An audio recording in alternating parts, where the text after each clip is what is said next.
Hi there. Welcome everyone to the 2014-2015 school year, and it's our back to school night. This is an excellent opportunity for you to learn about your child's classroom culture, to get to know some of the other parents in your child's classroom, and just what's in store at a very high level for the year. So pleased that you're all here. There's lots to learn, so I'm going to let you get on with the rest of your night. Thanks so much. My name is Carrie Emsler, and I'm a 5th and 6th grade educator here. But this year I'm taking on a new role as the Director of Learner Services. This means I'll work primarily with the Special Education Department and collaborate with a very strong team of staff. I will also be working with all the learners, families, and educators here on campus to ensure that all of our kids thrive. So I look forward to seeing you around. Please feel free to check in with me if you need anything. And I know it's going to be an awesome year. My name is Jessica Welcome. I'm one of the co-reps for SCCLC's annual fund.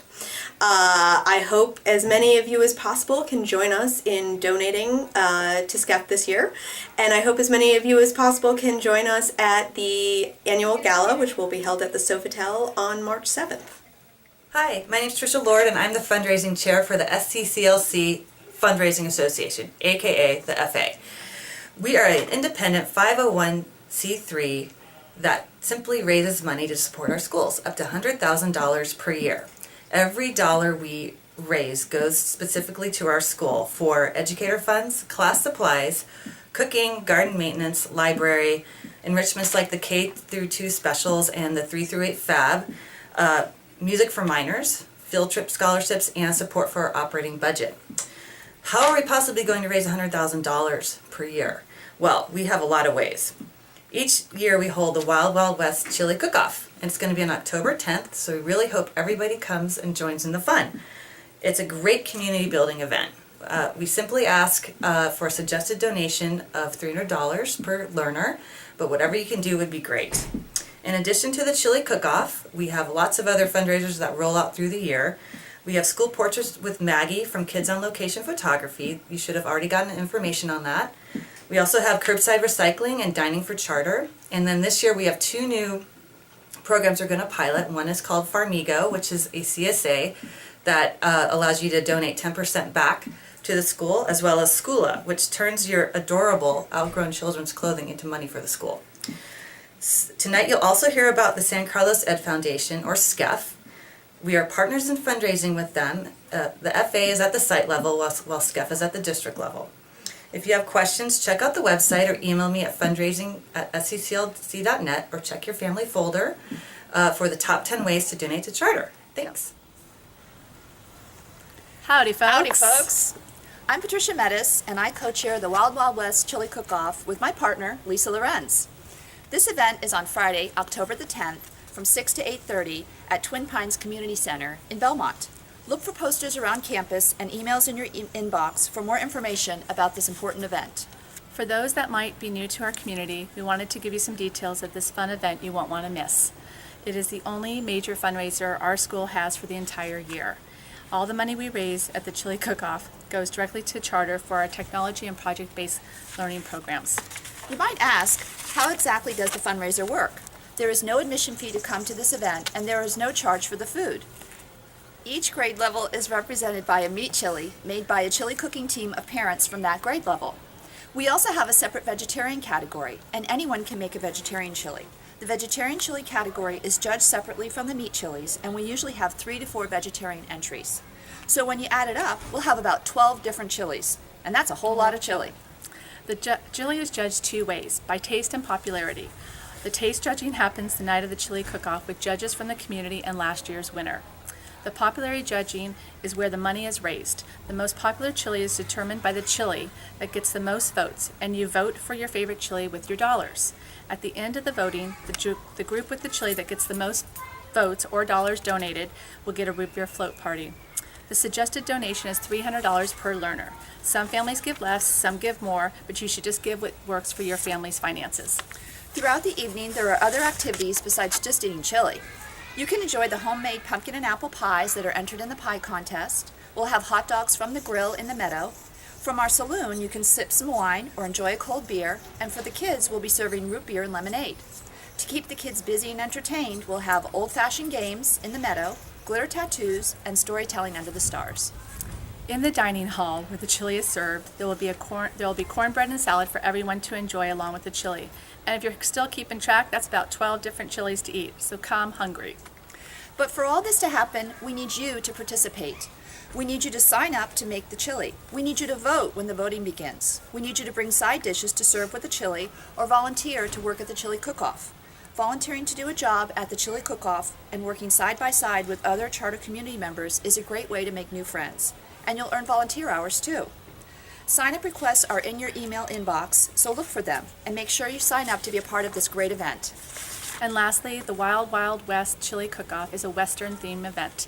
So we encourage lots of howdy y'alls and cowboy boots, but overall, it's a rootin' tootin' fun event where you can have some good vittles, chew the fat with some old friends, and make some new friends and support CLC in the process. Thank you.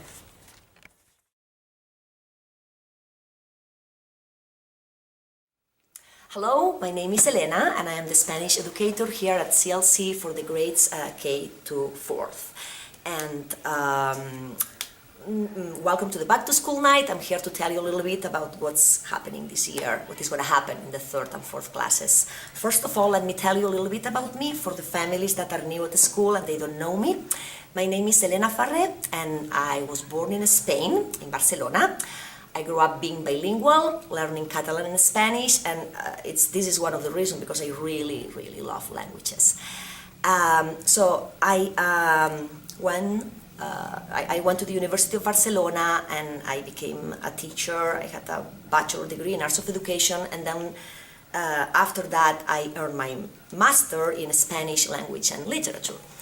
And I started to work as a teacher in Barcelona. I worked there for 6 years, and then I had the great opportunity to come. It was through the Department of Education of Spain, here to the Bay Area, to the district of West Contra Costa, Berkeley. And we were working with educators here, you know, helping them to build all the bilingual programs. It was a very interesting experience and I learned a lot.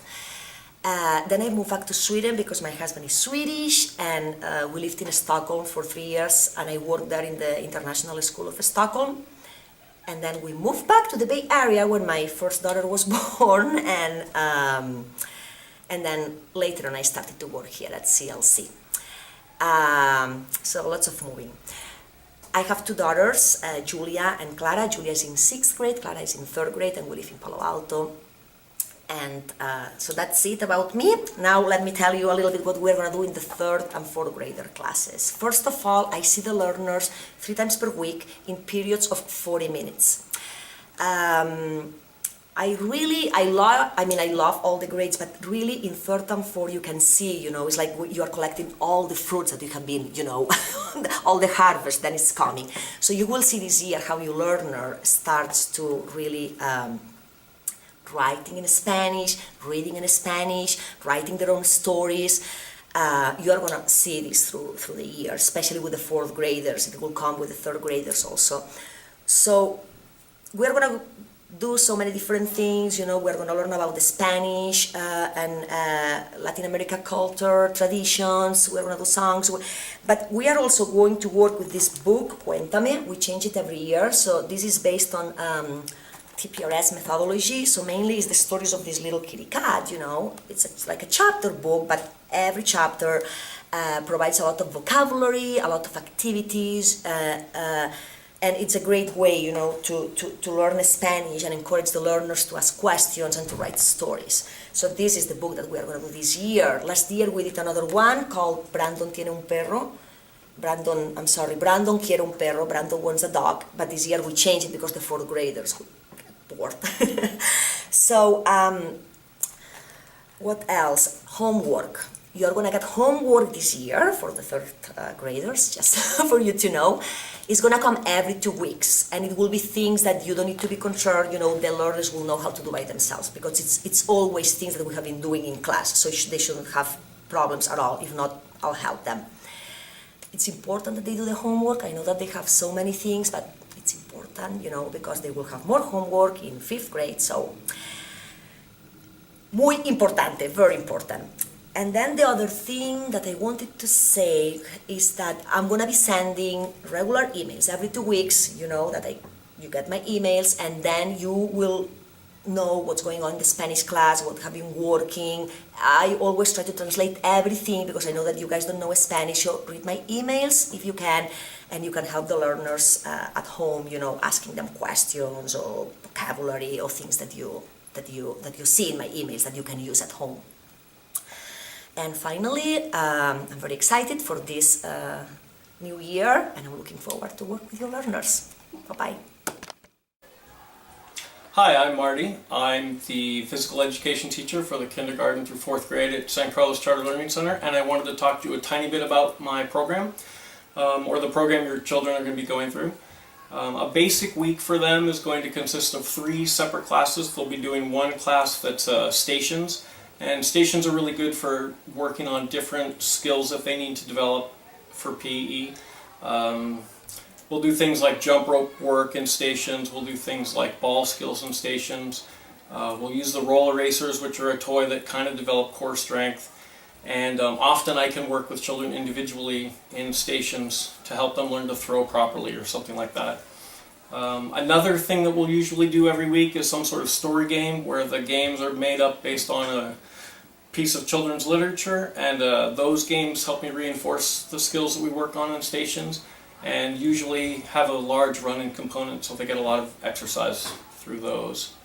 The third class that we usually have is more varied and can consist of like large cooperative games, or sometimes those are the days that I do sillier games or games outside in the woods where we get to climb trees and pretend we're squirrels or rabbits or other things like that.